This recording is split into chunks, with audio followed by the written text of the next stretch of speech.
Hello students, class 11th accountancy में हम लोगों ने चैप्टर 8 स्टार्ट किया था अकाउंटिंग इक्वेशन, जिसका क्वेश्चन नंबर 5 तक हम लोगों ने सॉल्व कर लिया है।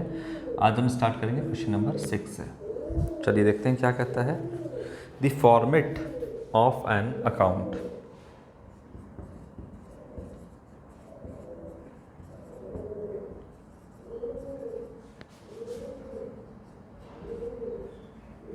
Account is similar to which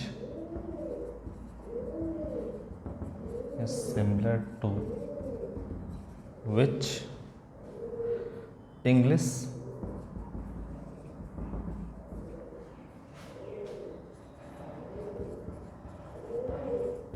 alphabet. क्या कहता है? Format of an account is similar to which English alphabet. Option A कहता है टी, बी कहता है ए,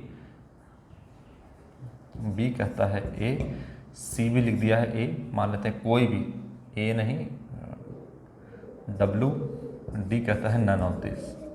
अपने से मान लेते हैं कौन सा इंग्लिश अल्फ़ाबेट, कोई भी अकाउंट है तो इंग्लिश के किस अल्फ़ाबेट से जो है आपका यहाँ पर वो बनता है कोई भी अकाउंट। तो देखिए कोई भी अकाउंट का जो शेप होता है ना वो टी शेप का होता है। पहले ऐसे करो, अकाउंट जान रहे हो प्रिपेयर करने, कोई भी अकाउंट, मान लो कि आप कोई एसेट अकाउंट बना रहे हो, कोई भी account, Ram account, Shyam account, Geeta account, personal account, real account, nominal account, कोई भी अकाउंट आप जब ओपन करते हो तो कौन सा वो शेप का होता है? टी शेप का। ये हो गया इंग्लिश का अल्फ़ाबेट, क्या है? टी। तो ये होगा। अब कैसे होगा ये टी हो गया आपका, तो इसको आप ऐसे कर दो। अकाउंट का कोई शेप कैसे होता है? ऐसे ही ना बनाते हो आप, ऐसे और फिर ऐसे करते हो, ये ऐसे किया आपने, है ना। तो ये हो गया आपका डेबिट साइड, ये हो गया आपका क्रेडिट साइड। तो शुरुआत कहाँ से हुआ, कैसे अकाउंट हमने, किस शेप का है वो, तो वो आपका टी शेप का होता है। इसलिए कौन सा इंग्लिश का अल्फ़ाबेट यहाँ पे है? टी शेप का, है ना। ये आप ध्यान रखना, ए और डब्लू नहीं होगा, कोई भी दूसरा नहीं होगा, टी शेप का होता है।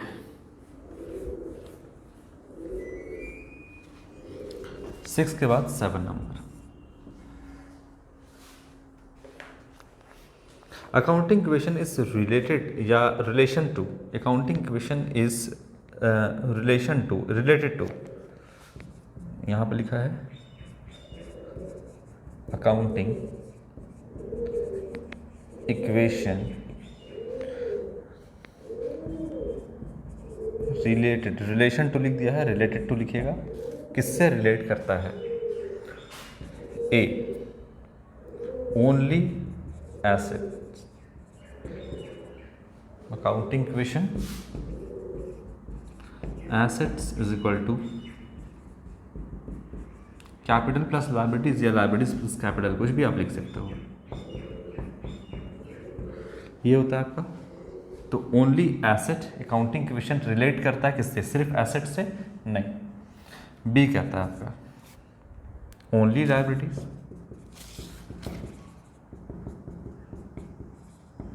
सी एसेट, लायबिलिटीज एंड कैपिटल,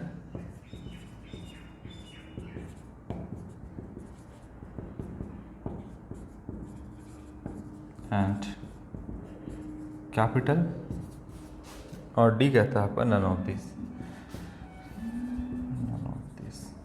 तो क्या होगा? एसेट जो कैपिटल और लायबिलिटी तीनों इसमें इन्वॉल्व होता है, तो ऑप्शन सी जो है इसमें आपका करेक्ट ऑप्शन होगा। यानी अकाउंटिंग इक्वेशन जो है वो रिलेटेड है किससे? तो एसेट से, लायबिलिटी से और कैपिटल से, ऑप्शन सी आपका। तो तीनों इसमें इन्वॉल्व होता है, एसेट, लायबिलिटीज एंड कैपिटल। तो बहुत हार्ड क्वेश्चन तो है नहीं जिस पर हम लोग डिस्कशन करने बैठ जाएँ। ओनली एसेट, क्या सिर्फ एसेट इन्वॉल्व होता है अकाउंटिंग इक्वेशन? जब अकाउंटिंग इक्वेशन कह रहा है तो सिर्फ एसेट कैसे इन्वॉल्व हो सकता है, सिर्फ लायबिलिटी कैसे इन्वॉल्व हो सकता है? एसेट, लायबिलिटीज एंड कैपिटल तीनों इन्वॉल्व होता है इसमें, फॉर्मूला आप जानते हो। ठीक है, तो क्वेश्चन नंबर 7 हो गया है। क्वेश्चन नंबर 8,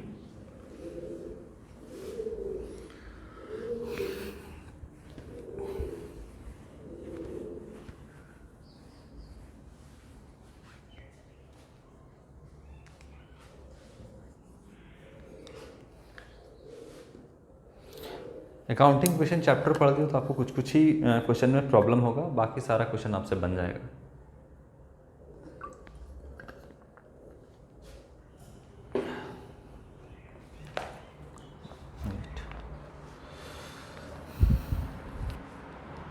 क्वेश्चन नंबर 8 क्या कहता है? एक्स क्या किया है?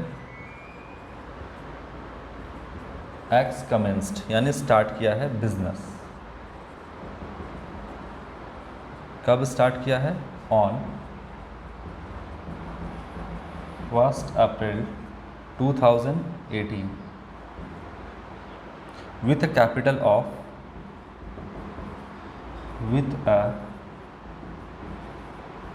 capital of रुपीज़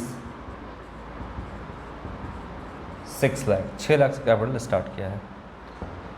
और ऑन 31 मार्च 2019 ऑन ऐसे लिखा हुआ है 31 मार्च 2019 को क्या है आपका? His asset where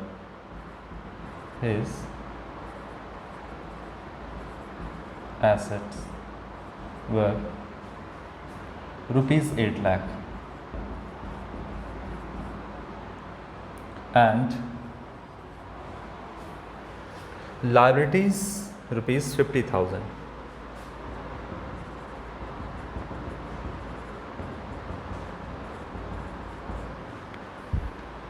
His closing capital is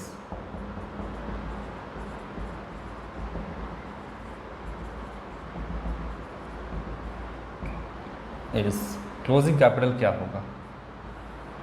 यही निकालने कह रहा है आपका। ए रुपीज़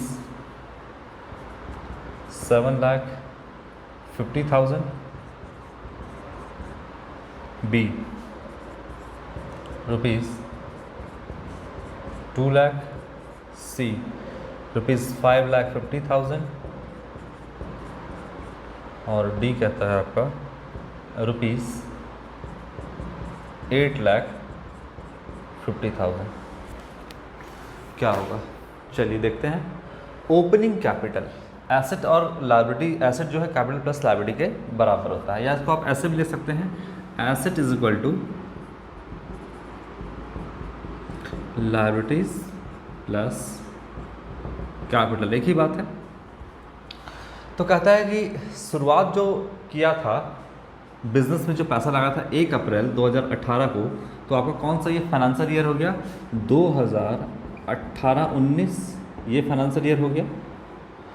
अब इसमें कहता है कि आपका जो शुरुआत में कैपिटल था वो था कितने का? 6 लाख रुपए का।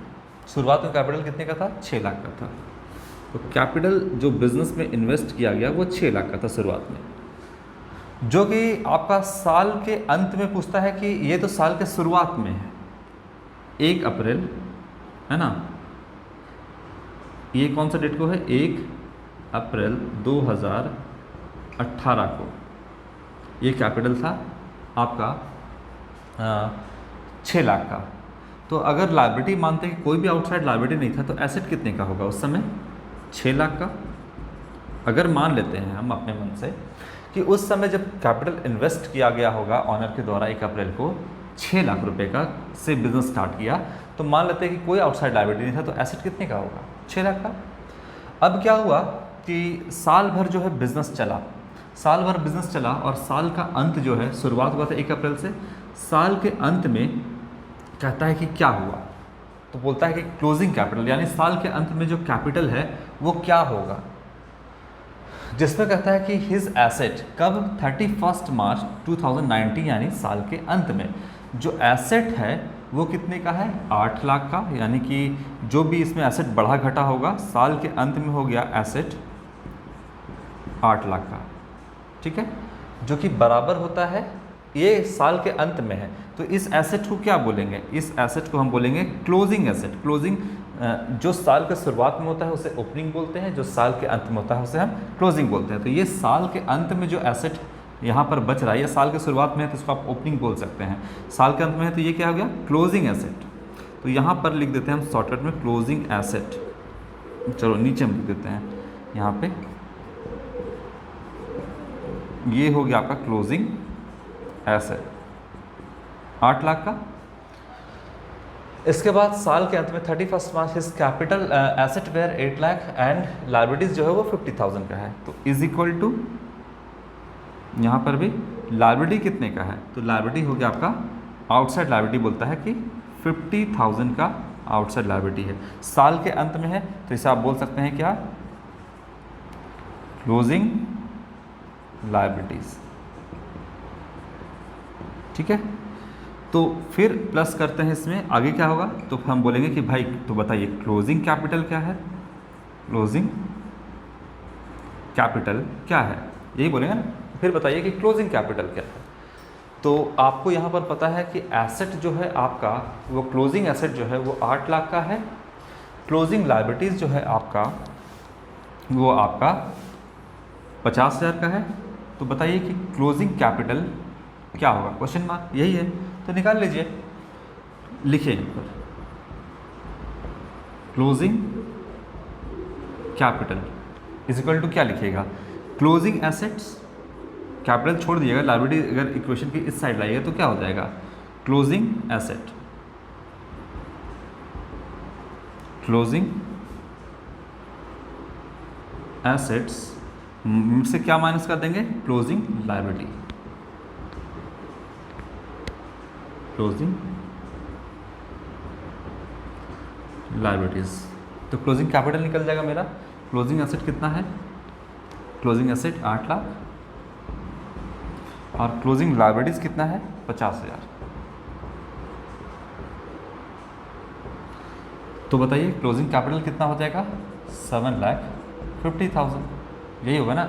साल के शुरुआत में कैपिटल था तो एसेट भी मान लेते हैं 6 लाख का, साल के अंत में जो है लोन आ गया आपका, है ना, लाइबिलिटी मान लेते हैं कि एक आउटसाइड लोन 50,000 का है, यहाँ पर क्या है आपका 8 लाख का एसेट है, तो कैपिटल क्लोजिंग कैपिटल कितने का होगा, 7,50,000 होगा, यही होगा ना, कितना होगा 7,50,000।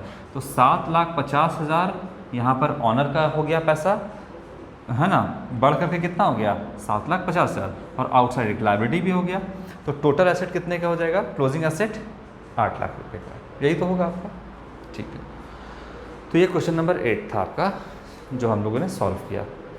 अब एग्जामिनेशन में आपको इतना बना करके करने की ज़रूरत नहीं है, फटाफट माइंड में सोचिए और फटाफट आंसर करिएगा, है ना।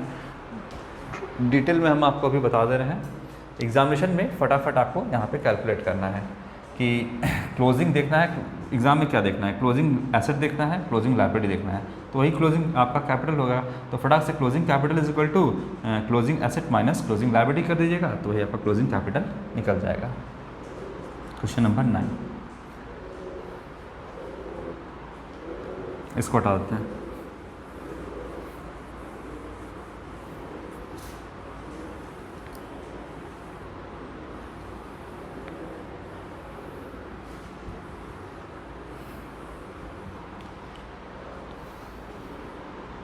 Question number 9. Accounting question is based on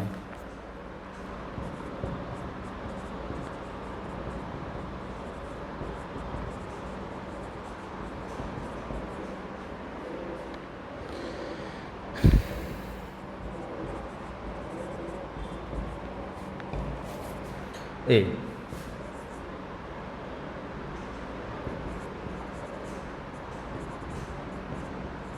dual aspect concept, या पहला लिखा है going concern concept,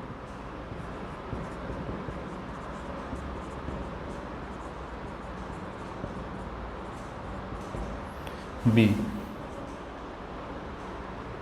dual aspect concept,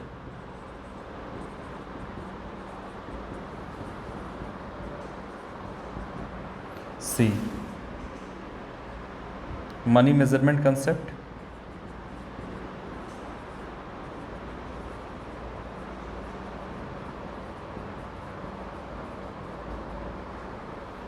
और डी कहता है ऑल ऑफ दिस।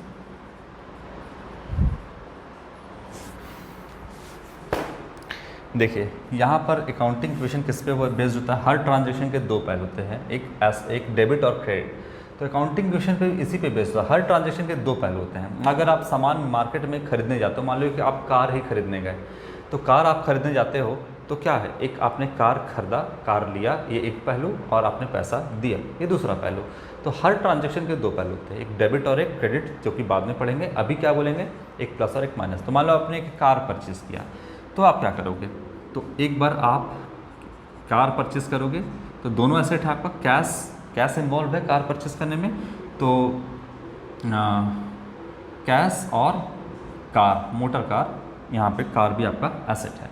तो मान लो कि 10 लाख का आपने कार परचेज़ किया, तो 10 लाख कैश माइनस करोगे, और कार यानी एसेट, एक एसेट कम हुआ और एक एसेट प्लस हुआ, यानी कार बढ़ा 10 लाख का।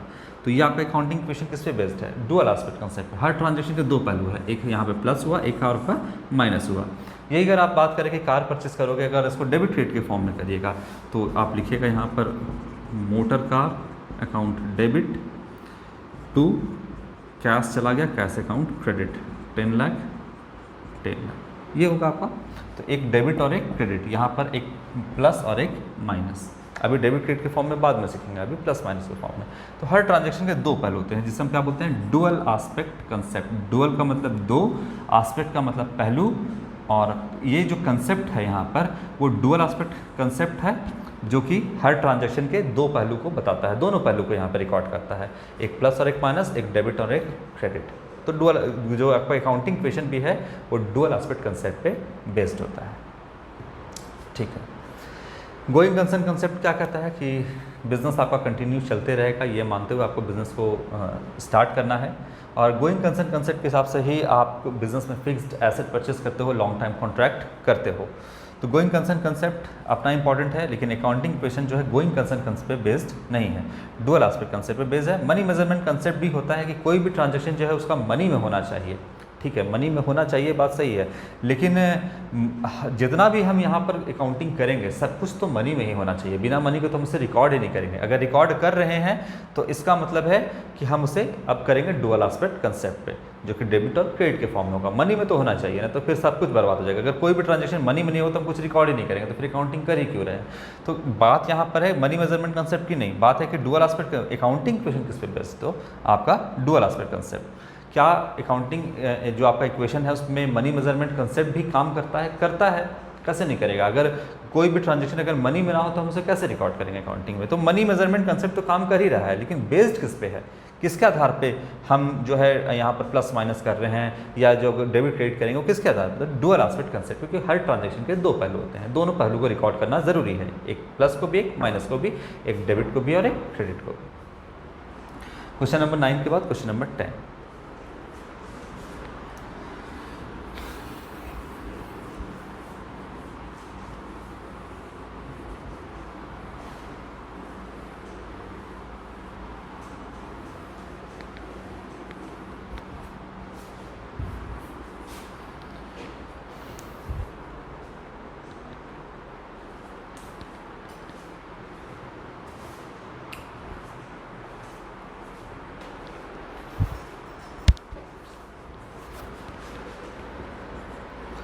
क्वेश्चन नंबर 10 कहता है the obligation of an enterprise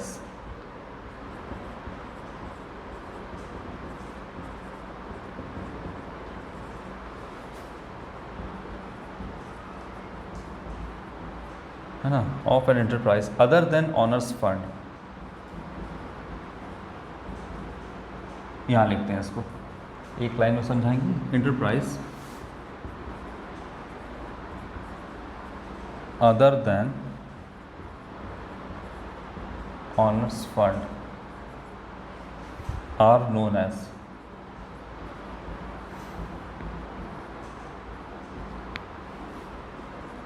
A. assets, B. liabilities, C. capital, और डी नन ऑफ दिस।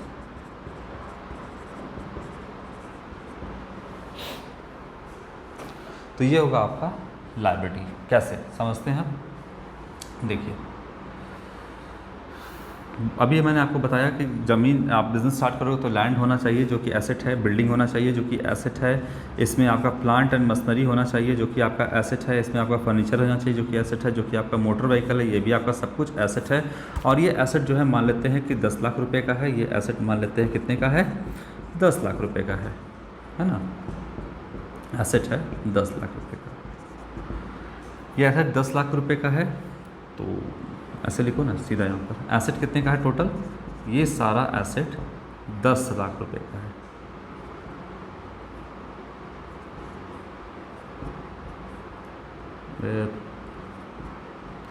ठीक है, 10 लाख का ये टोटल आपका एसेट है। अब ये जो एसेट आपका 10 लाख रुपए का है, बोलता है कि ऑब्लिगेशन ऑफ एन एंटरप्राइज, ये एक एंटरप्राइज जो भी रिकॉर्ड करते हैं बिजनेस के पॉइंट ऑफ व्यू से रिकॉर्ड करते हैं, तो ये सब कुछ एक बिजनेस के अंदर है ना, ये टोटल मिला करके ही तो एक बिजनेस है ना, तो ये बिजनेस है और बिजनेस का जो टोटल एसेट है वो 10 लाख रुपए का है। अब कहता है कि ऑब्लिगेशन, जो कि सेपरेट एंटिटी कंसेप्ट कहता है कि बिजनेस और ऑनर दोनों अलग है, यानी बिजनेस की जिम्मेदारी ये भी है कि ऑनर को भी पैसा चुकाएं। तो ऑनर मान लो यहाँ पर कितना पैसा लगाया है, सपोज दैट मान लेते हैं कि 6 लाख रुपए लगाया है, तो ऑनर्स को वापस करने की जिम्मेदारी, चूँकि सेपरेट एंटिटी कंसेप्ट है, दोनों अलग अलग है, तो बिजनेस की जिम्मेदारी ऑनर को चुकाने की कितने की है, 6 लाख, कि भाई हम तुमको फ्यूचर में कम से कम 6 लाख मतलब जो कैपिटल हम तुमको वापस करेंगे, चूँकि हम दोनों अलग अलग हैं। और अगर हम ऑनर को बोले तो ऑनर को कितना देना है, 6 लाख, लेकिन अदर देन ऑनर, ऑनर के अलावा जो बाहरी लोग हैं उनको कितना देना है, जो बाहरी लोगों को क्या बोलेंगे, उनको बोलेंगे लायबिलिटीज़, जो कि कितने का है, अगर 6 लाख का आपका ऑनर का है तो लायबिलिटी कितने का है, 4 लाख का, यानी बाहर वाले को कितना चुकाना है, 4 लाख चुकाना है, यही है ना। तो कहता है कि ऑब्लिगेशन, यानी एक ऑब्लिगेशन है, एक दायित्व है किसका, तो ऑफ एन एंटरप्राइज का, एक बिजनेस का, अदर देन ऑनर्स फंड, यानी ऑनर फंड को छोड़ करके, क्योंकि ऑनर को तो 6 लाख चुकाना है, इसको छोड़ करके अदर देन ऑनर फंड जो आपको चुकाना है, तो अदर देन ऑनर फंड यहाँ पे क्या होगा, liabilities, other than owner fund यहाँ पर क्या होगा, अदर देन ऑनर फंड, इसको छोड़ करके तो क्या होगा, ऑब्लिगेशन चुकाने का 4 लाख का बिजनेस के ऊपर एक दायित्व है, तो ये क्या है आपका, लायबिलिटीज है, तो क्या होगा आपका लायबिलिटीज। तो दोस्तों ऑब्लिगेशन ऑफ एन एंटरप्राइज, एक बिजनेस की जो ऑब्लिगेशन है, जो दायित्व है, वो ऑनर फंड को देने के को छोड़ करके, अदर देन ऑनर फंड, यानी ऑनर फंड को छोड़ करके क्या होगा, उसको क्या बोलेंगे हम, तो उसको हम बोलेंगे लायबिलिटीज। ठीक है, तो एसेट नहीं बोलेंगे, कैपिटल नहीं बोलेंगे, लायबिलिटीज बोलेंगे। चलो, ये हो गया क्वेश्चन नंबर 10। क्वेश्चन नंबर 10 के बाद क्वेश्चन नंबर 11।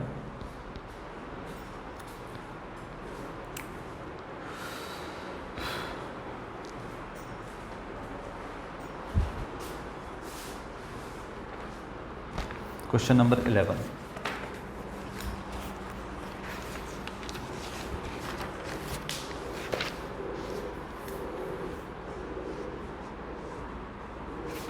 इसको समझते हैं, इसको हटा देते हैं।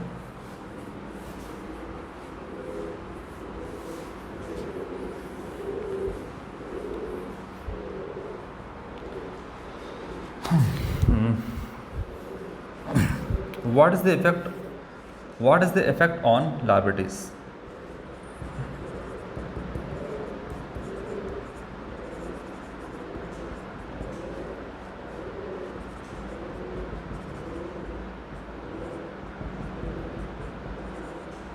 Liabilities.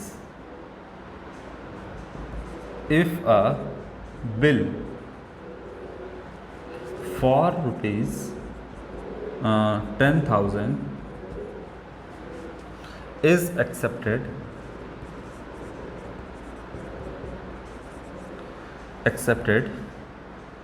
against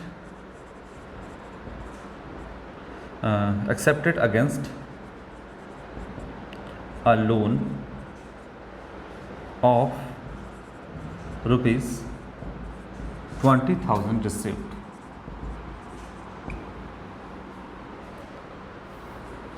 क्या होगा, A increase, B decrease, C no change, है ना, और डी कहता है नन ऑफ दिस।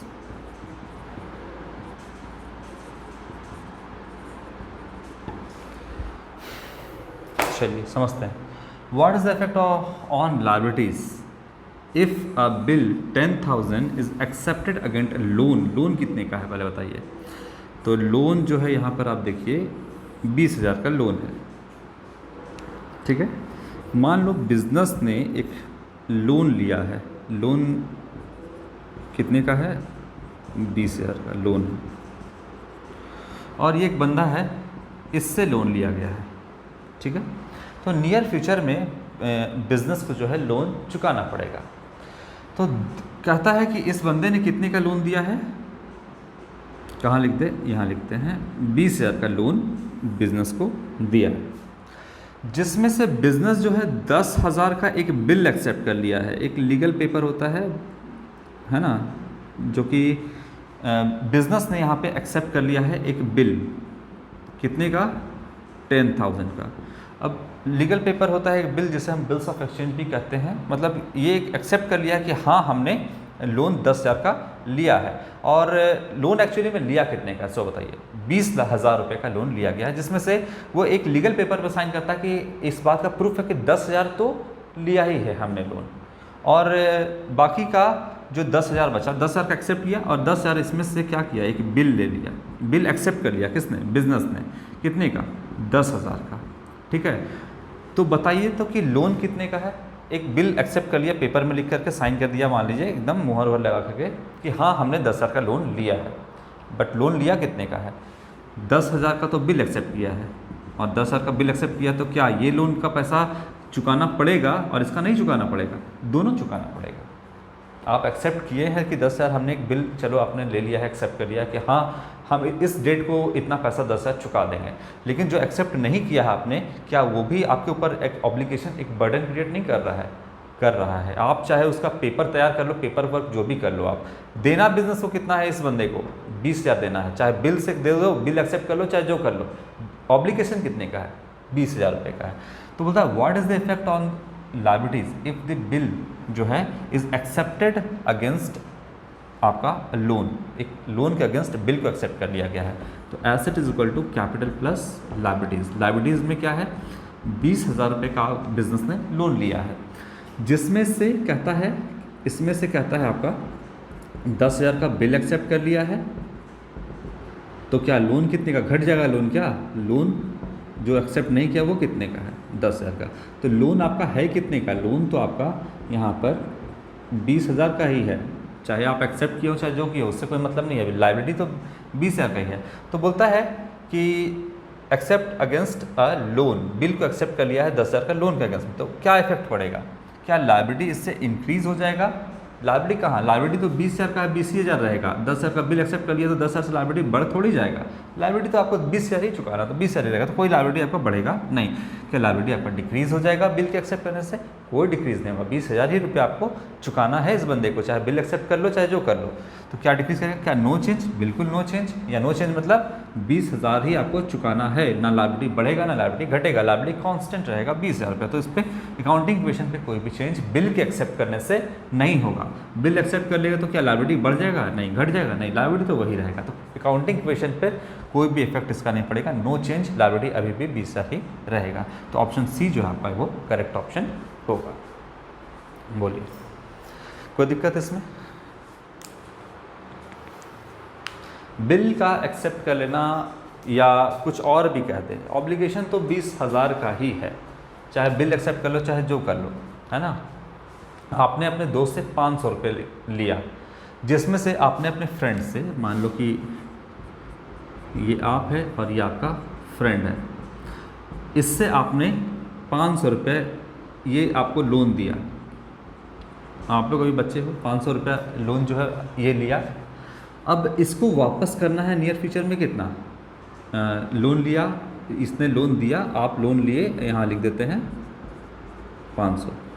अब बोलता है कि आपका फ्रेंड के एक पेपर पे लिख के दे दो, तो बोला कि कितना लिख के दे दें, तो बोला कि एक काम करो, एक पेपर पे लिख के दे दो कि 250 रुपया जो है तुम हमको इस तारीख को, मतलब नियर फ्यूचर में 1 आध सप्ताह के बाद चुका दोगे। तो बताइए आपको वापस कितना करना पड़ेगा, 250 रुपया, नहीं, वापस तो आपको पूरा लायबिलिटी तो आपके ऊपर 500 का ही है, 250 का एक बिल एक्सेप्ट कर लेने से आपका कुछ हो थोड़ी जाएगा, आपको फुल एंड फाइनल अमाउंट कितना वापस करना है, पूरा 500 वापस करना है। आगे पीछे हो सकता है, लेकिन आपके ऊपर लाइबिलिटी कितने का है, 500 का है। तो क्या इससे लाइबिलिटी बिल के एक्सेप्ट कर लेने से, आपको एक पर्चा पे लिख के देने से क्या लाइबिलिटी बढ़ता है या घटता है? नहीं, बढ़े घटेगा नहीं। लाइबिलिटी तो आपको देने का 500 ही, तो 500 ही रहेगा। सिंपल सी बात है। तो क्वेश्चन नंबर 11 हो गया। नेक्स्ट वीडियो में क्वेश्चन नंबर 12 से हम स्टार्ट करेंगे। आज के लिए इतना ही बच्चों, थैंक यू।